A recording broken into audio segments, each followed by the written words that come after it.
it's time for something heavy. Let's head down to the Beacon Hill studio. All right, Casey, it is heavy hitter time. Two men here who have 17-year contracts. Peter KADZIS of the Boston Phoenix, a man not too pleased with all those soccer hooligans showing up outside the Phoenix offices tomorrow for soccer at Fenway. Oof, that's got to hurt. Cosmo Macero Jr, Associates, a man who is very eager to learn that PETA says Worcester is the 7th most vegan-friendly city in the nation. I love the vegan dog at Coney Island with double bean sprouts. My favorite. There's no vegan dog ever at Coney Island. You can forget that. Peter, let's start with you, and let's start with the president, who was up in your neck of the nape of up in your part of the country, Maine, over the last couple of days. Apparently he got his way, and apparently twisted some arms while he was up there, because today, it appears, he's got the votes. He's going to get this extended jobless benefits package that's been so controversial, and the Republicans have been trying to filibuster. Is this good for the country, and how good is this for the president? It's good for the country, good for the president, but it poses some interesting questions. Look, we can't keep extending jobless benefits forever, but with the resurgence in the economy faltering, this is the time to do it.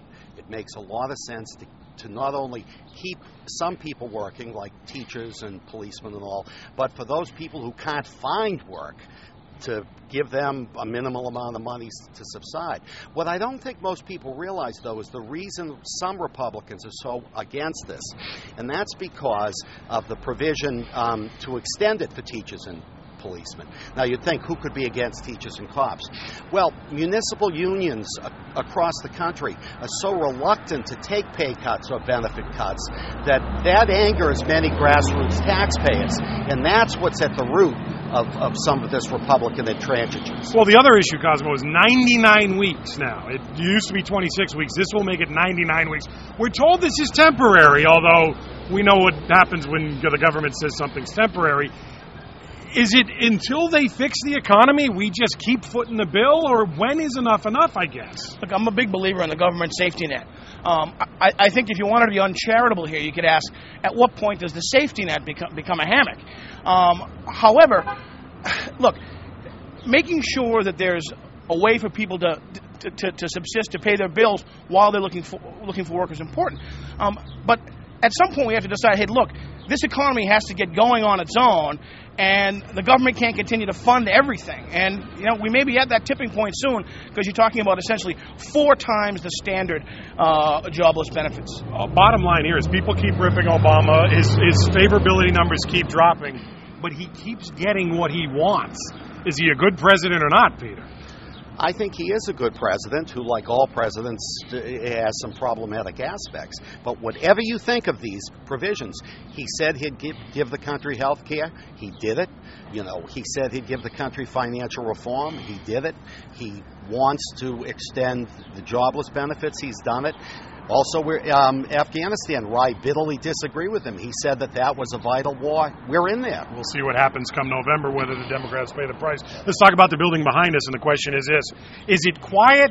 Too quiet up there, Cosmo. We got 10 days left in the legislative session. Still no agreement on casinos. Is it possible the clock runs out on this stuff and we don't have casinos after all? Look, standard disclosure, I work for Mohegan Sun. There's never been this much unanimous support for an idea on casino gaming, or probably anything. So you got to think that the will is there to get this done, and if they leave it at the altar, it'll be really a rotten But we haven't shame. heard anything about it. Well, look, there is a bill. There's 2 bills. Now they're in conference. There's a key point of compromise over slot machines that has to be worked out. I think there's time. There's not a lot, but we've had budgets go into the summer. We've had a lot of things hung up there at the altar. I think this thing can get done, and I think they're working furiously behind the scenes. Likelihood 1 to 10, Peter, 10 being it's absolutely going to happen that this gets left at the altar. Oh, I'd say it's a 50-50 chance. It could happen. It could, as you say, be left at the altar. I think the Democrats may be making a mistake. And what it is they may figure, oh, well, if we don't pass it this session, we'll pass it the next. They're going on the assumption that Deval Patrick will be reelected. Now, I'm not saying he's not going to be, but if there was a Republican in the governor's office, or if there were more Republicans in the legislature, I think you're going to find a very different environment up there. The key here, gentlemen, is when you play chicken, someone's going to blink at some point. If Murray or DeLeo don't blink, there's no bill. And so far, no one's blinked, and it's getting late. Someone will. We'll see. Quickly, we're short on time. We've got to get to the very weighty issue of the day, Cosmo Macero. Anna Chapman is rumored to be considering posing for Playboy. She's also considering a book. Which one would you be more interested in, Cosmo? That's what I thought. The question is this, twofold. Does Playboy have a website? Number one, if she does Playboy quickly, likelihood this could be one of the 10 biggest issues in Playboy history. I'd say hi. And number two, if you're the photographer, give me a shot you'd like to see. Maybe something like a double D07 kind of thing with the push-up bra, maybe a tuxedo tie and a martini shaken, not stirred. Push-up bra? This is Playboy. Push-up bra and a hanger behind her. Perhaps. Peter? I think I'd like to see her reading Anna Karenina. What? By Tolstoy. Oh, yes.